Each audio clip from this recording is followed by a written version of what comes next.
अस्सलाम वालेकुम dear students, आज हम यूनिट लिक्विड्स के मल्टीपल चॉइस क्वेश्चंस को डिस्कस करेंगे। सबसे पहला जो क्वेश्चन है वो इंटरमॉलिक्यूलर फोर्सेस से रिलेटेड है कि which pair of molecule have 1% effective forces as covalent bond. अब यहाँ पे ये जो चीज़ है ये बड़ी इंपॉर्टेंट है, 1% इफेक्टिव फोर्सेस। तो हमें पता है कि जो डाइपोल फोर्सेस होती हैं, डाइपोल फोर्सेस, ये फोर्सेस जो है ये क्या होती हैं, ये 1% इफेक्टिव होती हैं एज कोवलेंट बॉन्ड। ठीक है, अब स्टूडेंट आपने याद रखना है कि डाइपोल फोर्सेस जो है ये कहाँ पाई जाती हैं, among polar molecules, among polar molecules के दरमियान ये फोर्सेस पाई जाती हैं। ठीक हो गया, डाइपोल फोर्सेस क्या है, they are 1% effective as covalent bond, और ये कहाँ पाई जाती हैं, अमंग पोलर मॉलिक्यूल्स। तो यहाँ पे अगर आप देखें तो ये वाटर मॉलिक्यूल है, और वाटर मॉलिक्यूल में partial positive charge hydrogen atom और lone pair of electronegative atom के दरमियान ये जो अट्रैक्शन है ये बेसिकली क्या है, ये हाइड्रोजन बॉन्ड है। ये क्या है, हाइड्रोजन बॉन्ड है। इसका मतलब है वाटर मॉलिक्यूल्स के दरमियान हाइड्रोजन बॉन्डिंग है। इसी तरह यहाँ पे स्टूडेंट ये क्या है, क्लोरोफॉर्म, और ये क्या है, एसीटोन। क्लोरोफॉर्म का ये क्या है, partial positive charge hydrogen atom, और ये क्या है, इलेक्ट्रोनेगेटिव एटम का लोन पेयर, और इसके दरमियान ये जो अट्रैक्शन है ये भी क्या है स्टूडेंट, ये हाइड्रोजन बॉन्ड है। जबकि यहाँ पे हीलियम, ये क्या है स्टूडेंट, ये इंड्यूस्ड डाइपोल है। ये क्या है, इंड्यूस्ड डाइपोल है। ये भी क्या है, इंस्टेंटेनियस इंड्यूस्ड डाइपोल है। तो इनके दरमियान क्या है, ये जो अट्रैक्शन है इसे आप क्या बोलते हैं, लंडन डिस्पर्शन फोर्स बोलते हैं इसको। ठीक है, नॉन पोलर मॉलिक्यूल्स जो है जब वो क्लोज होते हैं तो पोलराइजेबिलिटी की वजह से थोड़ी देर के लिए उनमें पोलराइजेबिलिटी की वजह से जो है वो पोलैरिटी इंड्यूस हो जाती है। ठीक है, तो नॉन पोलर मॉलिक्यूल्स के दरमियान जो अट्रैक्शन है, जैसे कि हीलियम है, नियोन है, आर्गोन है, क्लोरीन है, हाइड्रोजन है, फ्लोरीन है, इन सब मॉलिक्यूल्स में जो है वो लंडन डिस्पर्शन फोर्सेस होंगे। इसी तरह यहाँ पे अगर देखें तो ये एसीटोन है, और ये एक पोलर मॉलिक्यूल है इलेक्ट्रोनेगेटिविटी डिफरेंस की वजह से। तो ये जो पार्शियल नेगेटिव हिस्सा है इस पार्शियल पॉजिटिव हिस्से को क्या करेगा, अट्रैक्ट करेगा। तो ये फिर क्या है, ये सिंपल डाइपोल फोर्स है। तो यहाँ पे जो डेल्टा आंसर है ये बेस्ट आंसर है, क्योंकि डाइपोल फोर्स जो है ये 1% इफेक्टिव है एज कोवलेंट बॉन्ड। क्लियर हो गया जी। तो स्टूडेंट नेक्स्ट क्वेश्चन है, in given structure which factor will not effect on dipole force. हमें पता है कि हाइड्रोजन क्लोराइड मॉलिक्यूल्स के दरमियान डाइपोल फोर्सेस पाई जाती हैं।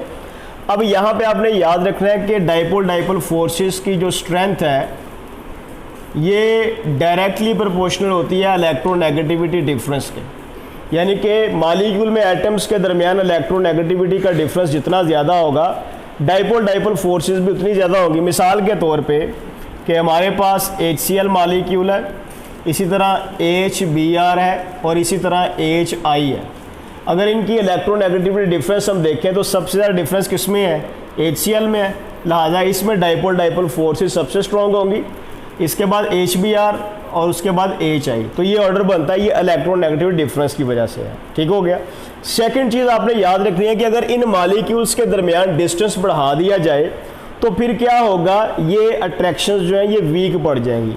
अब ये डिस्टेंस कैसे बढ़ सकता है कि अगर आप इस लिक्विड को या इस गैस को हीट अप करते हैं तो मॉलिक्यूल्स क्या हो जाएंगे, दूर हो जाएंगे। तो इसका मतलब है डिस्टेंस बढ़ाने से भी ये क्या हो जाती हैं, ये वीक हो जाती हैं, और डिस्टेंस जितना कम होगा ये स्ट्रॉन्ग होती जाएंगी। और टेम्परेचर बढ़ाने से मॉलिक्यूल्स के दरमियान डिस्टेंस बढ़ता है, इसलिए ये क्या होती हैं, वीक होती हैं। तो पहले ये तीनों फैक्टर्स जो हैं ये इफेक्ट करते हैं किसके ऊपर, डाइपोल फोर्सेस के ऊपर। लेकिन यहाँ पे by increase in molecular mass जो है ये डाइपोल फोर्सेस की स्ट्रेंथ पे इफेक्ट नहीं करता। मॉलिक्यूलर मैस जितना बढ़ता जाएगा मॉलिक्यूल का साइज बढ़ेगा, पोलराइजेबिलिटी बढ़ेगी, लंडन डिस्पर्शन फोर्सेस बढ़ेंगी। ठीक है, यानी कि मॉलिक्यूलर मैस आप कह सकते हैं कि ये साइज के ऊपर इफेक्ट करता है। लेकिन जो मेन फैक्टर है डाइपोल फोर्सेस का वो है इलेक्ट्रोनेगेटिविटी डिफरेंस और मॉलिक्यूल्स के दरमियान जो है वो डिस्टेंस है। तो ये जो तीन फैक्टर्स हैं ये तीनों ही क्या करते हैं, ये इफेक्ट करते हैं डाइपोल फोर्स के ऊपर। लेकिन जो डेल्टा वाला ऑप्शन है ये इफेक्ट नहीं करता। तो ये हमारा क्या होगा, ये करेक्ट आंसर होगा कि मॉलिक्यूलर मैस डाइपोल फोर्स के ऊपर इफेक्ट नहीं करता जी। तो स्टूडेंट नेक्स्ट क्वेश्चन है, in group 7A which value will not increase down the group. तो ग्रुप 7A में अगर हम देखें पीरियोडिक टेबल के तो इसमें एलिमेंट्स हैं फ्लोरीन, क्लोरीन, ब्रोमीन और आयोडीन। एस्टाटीन क्योंकि रेयर है, रेडियो एक्टिव है, उसको हम डिस्कस नहीं करते। इस ग्रुप में टॉप टू बॉटम क्या होता है कि n की वैल्यू इंक्रीज होती है। अब n क्या है, ये प्रिंसिपल क्वांटम नंबर है या पीरियड नंबर है। फ्लोरीन का पीरियड क्या है, सेकंड है, क्लोरीन का थर्ड है, ब्रोमीन का फोर्थ है, आयोडीन का फिफ्थ है। तो ये n की वैल्यू क्या हो रही है ग्रुप में टॉप टू बॉटम इंक्रीज हो रही है। n की वैल्यू इंक्रीज होगी तो इसका मतलब नंबर ऑफ शेल्स भी क्या होंगे, वो इंक्रीज होंगे। नंबर ऑफ शेल्स इंक्रीज होंगे तो इसका मतलब क्या है, एटॉमिक रेडियस भी, एटॉमिक रेडियस वो भी इंक्रीज होगा। एटॉमिक रेडियस इंक्रीज होगा तो पोलराइजेबिलिटी भी क्या होगी, पोलराइजेबिलिटी वो भी इंक्रीज होगी। पोलराइजेबिलिटी इंक्रीज होगी तो फिर लंदन डिस्पर्शन फोर्सेस भी क्या होंगी, वो इंक्रीज होंगी। लंदन डिस्पर्शन फोर्सेस जितनी ज़्यादा होंगी, मेल्टिंग और बॉइलिंग पॉइंट भी उतना ही क्या होगा, ज़्यादा होगा। क्लियर हो गया। तो यहाँ पे स्टूडेंट देखिए पोलराइजेबिलिटी भी इंक्रीज हो रही है, लंदन फोर्सेस भी इंक्रीज हो रही है, बॉइलिंग पॉइंट भी इंक्रीज हो रहा है। लेकिन याद रखिएगा इलेक्ट्रोनेगेटिविटी ग्रुप में टॉप टू बॉटम क्या होती है, डिक्रीज होती है। तो यहाँ पे फिर जो बेस्ट आंसर बनता है वो क्या होगा, डेल्टा, कि इलेक्ट्रोनेगेटिविटी ग्रुप में टॉप टू बॉटम क्या होती है, डिक्रीज होती है। क्लियर जी। तो स्टूडेंट नेक्स्ट क्वेश्चन है कि which type of forces are responsible for liquefaction of noble gases.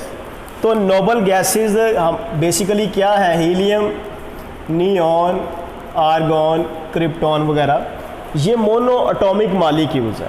ये क्या है, ये मोनो एटॉमिक मॉलिक्यूल्स है, नंबर 1। इसके अलावा स्टूडेंट ये क्या है, ये नॉन पोलर मॉलिक्यूल्स है। ये क्या है, नॉन पोलर मॉलिक्यूल्स है।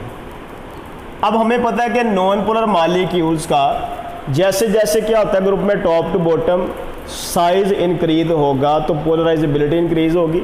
तो हीलियम, नियॉन, आर्गॉन, क्रिप्टॉन वगैरह में क्या होता है ग्रुप में टॉप टू बॉटम जो एटॉमिक रेडियस है वो इंक्रीज होता है, जिसकी वजह से पोलराइजेबिलिटी क्या होती है, पोलराइजेबिलिटी इंक्रीज होगी।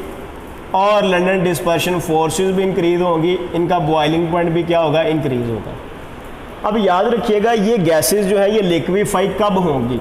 अगर हम हीलियम की ही बात कर लें कि हीलियम के ऊपर जब आप प्रेशर को क्या करते हैं, हाई करते हैं, और टेम्परेचर को बेटे क्या करते हैं, लो करते हैं, तो ये किस में कन्वर्ट हो जाता है, ये हीलियम लिक्विड में कन्वर्ट हो जाता है। ये हीलियम लिक्विड में कन्वर्ट हो जाता है। अब आपने याद रखना है कि लंदन डिस्पर्शन फोर्सेस जो है ये डोमिनेंट कब होंगी, जब प्रेशर क्या होगा, हाई होगा तो मॉलिक्यूल्स क्या हो जाएंगे, क्लोज हो जाएंगे, पोलराइजेबिलिटी बढ़ जाएगी। और टेम्परेचर लो करने की वजह से मॉलिक्यूल्स की काइनेटिक एनर्जी कम हो जाएगी। कम होने की वजह से उनकी स्पीड कम होने की वजह से क्या होगा, ये फोर्सेस डोमिनेंट होंगी। तो ये पॉइंट आपने याद रखना है कि जब आप हीलियम गैस को हीलियम लिक्विड में कन्वर्ट करते हैं तो हम कंडीशंस अप्लाई करते हैं, हाई प्रेशर और लो टेम्परेचर। तो ये चीज़ आपने याद रखनी है कि प्रेशर जब क्या होता है, हाई होता है, और टेम्परेचर क्या होता है, लो होता है, तो इस केस में लंदन डिस्पर्शन फोर्सेस क्या होंगी, ये डोमिनेंट होंगी। ये क्या होंगी, ये डोमिनेंट होंगी। अगर हम यहाँ पे बात करें फ्लोरीन की, तो फ्लोरीन क्या है, ये गैस है। क्लोरीन क्या है, ये डेंस गैस है। इसके अलावा ब्रोमीन क्या है, ब्रोमीन लिक्विड है, जबकि आयोडीन ये क्या है, सॉलिड है। तो यहाँ पे आपने याद रखना है कि सबसे वीक यानी कि ऊपर से नीचे जो strength of London dispersion forces है वो इंक्रीज हो रही है।